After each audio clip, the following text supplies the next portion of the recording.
And one of your brands is Wall Street looks like us now. Yep. And so it's not about being black, right? No. It's about low income. It's about working class Americans participating in the wealth game.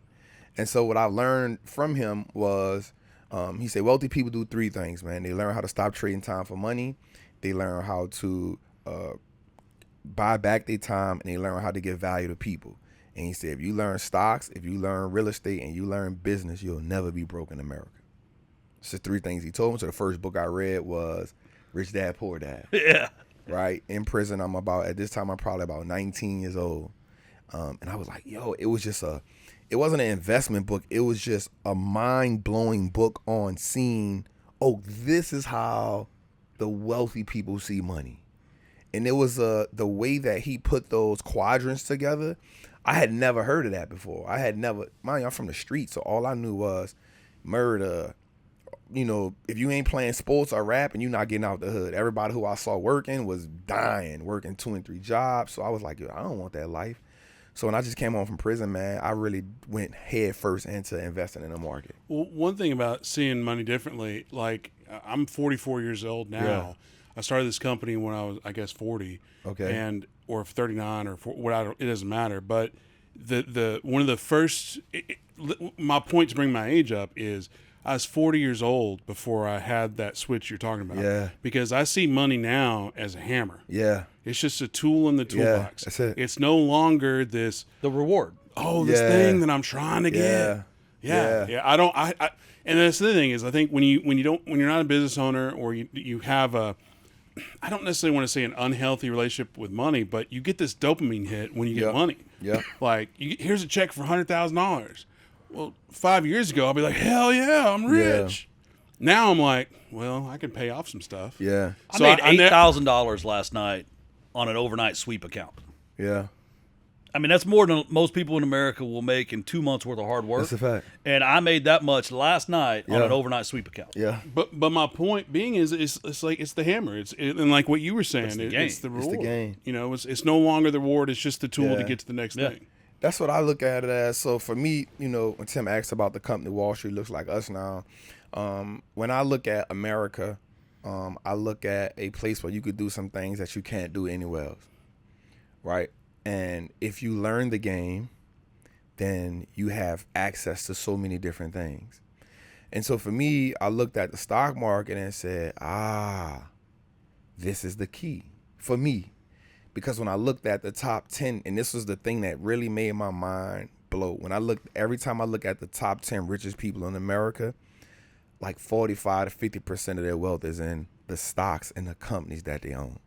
So when I saw a man increase his wealth by $12 billion in a day, and I'm like, wait, he sold that many cars? And like, no. The stock price went up $10, $8. I'm like, oh, well, if they can do that, then I can do that. And then that was one part of the game for me.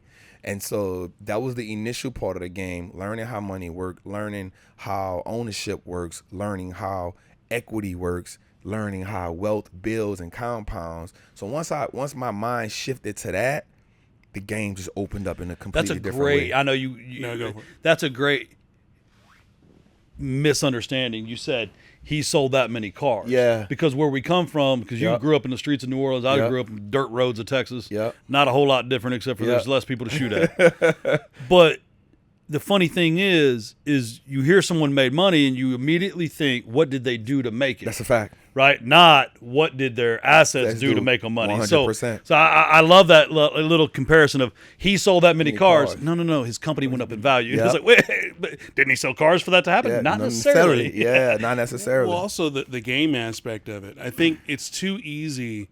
The easy way out is always say, well, the game is rigged against me because of my gender, because of my sexual orientation, because of my race, because. And the answer is, you're absolutely right. Mm-hmm.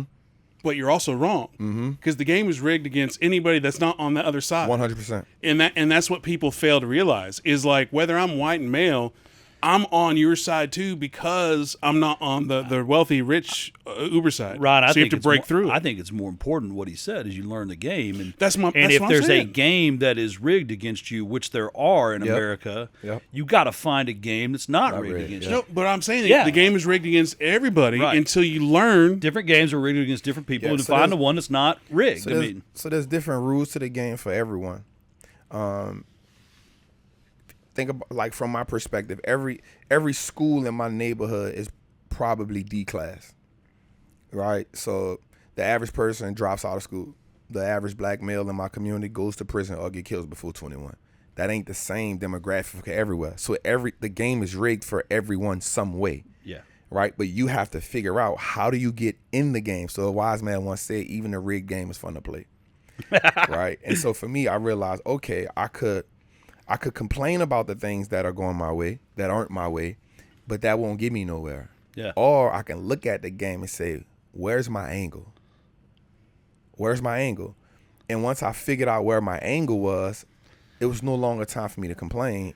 Let me focus on the angle and get in the game. And that angle originally was the stock market. It stocks or was it options? So it started with the stock market, just learning how to buy and own great companies. Okay. Right. I took the Warren Buffett approach because that was the first person that I was like, Where did you hear about Warren Buffett? It wasn't in Rich Dad Poor Dad. It was in prison. So I started watching CNBC in prison. And so around this time, like, that's all you heard. Yeah. Warren Buffett, Warren Buffett, Warren Buffett, Warren Buffett, Warren Buffett. And so I started reading about Warren Buffett, and then it just took me down this rabbit hole. I went to reading about Joel Greenblatt, Peter Lynch, I love Peter Lynch. Peter Lynch, just those type of people. And I was like, oh. And I realized that everybody saw the game different. Every one of those great investors saw the game completely different. And so that took me down, and I was like, all right, but they got to be doing something else. Hey, I hope you liked today's episode. Subscribe to get alerts when there's new episodes.